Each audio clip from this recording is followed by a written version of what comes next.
lambamız çalışmıyor. Bir iki tıklatıyorum ama fayda etmez.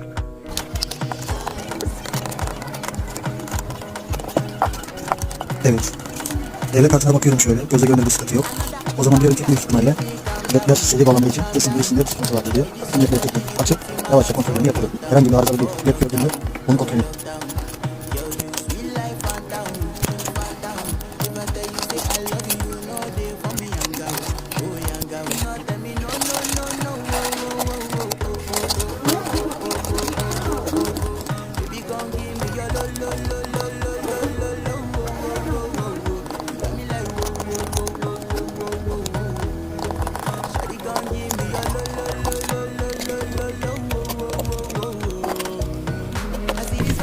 Kendim kullanmadım ama tamir videolarını seviyorsan